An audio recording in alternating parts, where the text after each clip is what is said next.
আসসালামু আলাইকুম রাহমাতুল্লাহ। সম্মানিত শিক্ষার্থী, আমরা এখন একটি মাত্র বাক্য দিয়ে 40 ধরনের ইংরেজির গঠন প্রণালী ব্যবহার করে ভিন্ন ভিন্ন বাক্যে রূপান্তর করতে চাই। বাক্য হবে একটা, গঠন প্রণালী হবে 40টি। আমার সাথে আছে সোয়াইব মাহমুদ। আমরা এখন বাক্য বানানো শুরু করি। সোয়াইব: আমাকে লিখতে হয়। I am to write. আমাকে লিখতে হতো। I was to write. আমাকে লিখতে হবে। I have to write. আমাকে লিখতে হয়েছিল। I had to write. আমাকে লিখতেই হবে। I shall have to write. আমাকে লিখতে হতে পারে। I can have to write. আমাকে লিখতে হতেও পারে। I may have to write. আমাকে লিখতে হতে পারতো। I could have to write. আমাকে লিখতেও হতে পারতো। I might have to write. আমার লেখার কথা। I am supposed to write. আমার লেখার কথা ছিল। I was supposed to write. আমার লেখার সম্ভাবনা আছে। I am likely to write. আমার লেখার সম্ভাবনা ছিল। I was likely to write. আমার লেখা দেরি আছে। I am yet to write. আমার লেখা দেরি ছিল। I was yet to write. আমি লিখতে অভ্যস্ত। I am used to writing. আমি লিখতে অভ্যস্ত ছিলাম। I was used to writing. আমি লিখতে সক্ষম। I am able to write. আমি লিখতে সক্ষম ছিলাম। I was able to write. আমি লিখতে পারবো। I will be able to write. আমি লিখতে পারি। I can write. আমি লিখতেও পারি। I may write. আমি লিখতে পারতাম। I could write. আমি লিখতেও পারতাম। I might write. আমি না লিখে পারি না।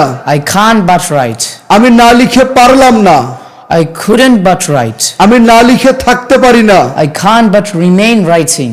আমি না লিখে থাকতে পারলাম না। I couldn't but remain writing. আমি অবশ্যই লিখব। I must write. আমি লিখতে চাই। I want to write. আমি লিখতে চাই। I would like to write. আমি লিখতে চাই। I wanna write. আমি লিখতে চেয়েছিলাম। I would like to have written. আমি লিখতে চেয়েছিলাম। I wanted to write. আমার লেখা উচিত। I should write. আমার লেখা উচিত ছিল। I should have written. আমার লেখা দরকার। I need to write. আমার লেখা দরকার ছিল। I needed to write. আমার লেখা দরকার হবে। I will be needed to write. আমার বরং লেখা ভালো। I had better write. সম্মানিত শিক্ষার্থী, দেখুন চমৎকার করে সোয়াইব মাহমুদ একটা বাক্য দিয়ে 40 ধরনের বাক্য বলল, 40টি গঠন প্রণালী ব্যবহার করে। এবার আমি আই রাইট এই বাক্যটা দিয়ে আমি 40 ধরনের বাক্য বানিয়ে দেখাচ্ছি। I am to write, I was to write, I have to write, I had to write, I will have to write, I can have to write, I may have to write, I could have to write, I might have to write, I am supposed to write, I was supposed to write, I am likely to write, I was likely to write, I am yet to write, I was yet to write, I am used to writing, I was used to writing, I am able to write, I was able to write, I will be able to write, I can write, I may write, I could write, I might write, I can but write, I couldn't but write, I can but remain writing, I couldn't but remain writing, I must write, I would like to write, I want to write, I wanna write, I would like to have written, I wanted to write, I should write, I should have written, I need to write, I needed to write, I will be needed to write, I had better write. সম্মানিত শিক্ষার্থী, এই যে বইটি দেখতে পাচ্ছেন, এই বইটির নাম ম্যাজিক মেথড। এই বইয়ের একটা মাত্র ম্যাজিক প্যাটার্ন, ম্যাজিক রুল, যেটা এক নিয়মে 40টি গঠন প্রণালী ব্যবহার করলো সোয়াইব মাহমুদ। এই 40টি বাক্য কিন্তু হাবোধক।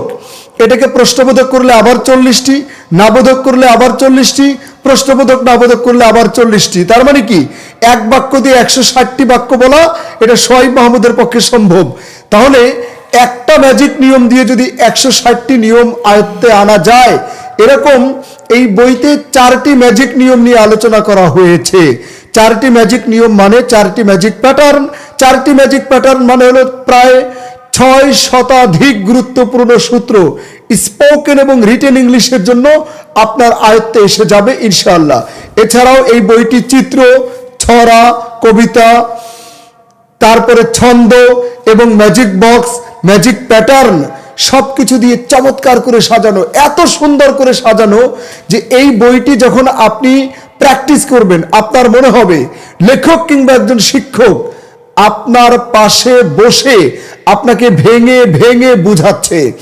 আর এই বইটিতে প্রশ্ন করার জন্য দারুণ কিছু কৌশল আছে। বক্তব্য শুরু করা, বক্তব্য শেষ করা, ছোট বাক্যকে বড় করা, ডায়লগ দেওয়া, সবকিছুর জন্য অসাধারণ করে বইটি সাজানো। আর এই বইটি কেনার পরে যদি আপনার ভালো না লাগে তাহলে মানি ব্যাক গ্যারান্টি, আপনি বইটি ফেরত দেবেন, কুরিয়ার খরচ সহ সম্পূর্ণ টাকা আপনি ফেরত পাবেন। বইটি কিন্তু হার্ড কাভার দিয়ে বানানো, 80 গ্রাম অফসেট কাগজ দিয়ে ছাপা, এবং উপরের কাভারটা হচ্ছে এক্সট্রা কাভার, জ্যাকেট কাভারিং। এই এক্সট্রা কাভার যদি আপনি ছিঁড়ে ফেলে দেন, ভেতরে নতুন কাভার পাবেন। সব দিক থেকে বইটা হচ্ছে একটি আকর্ষণীয় বই। তাহলে আর দেরি কেন,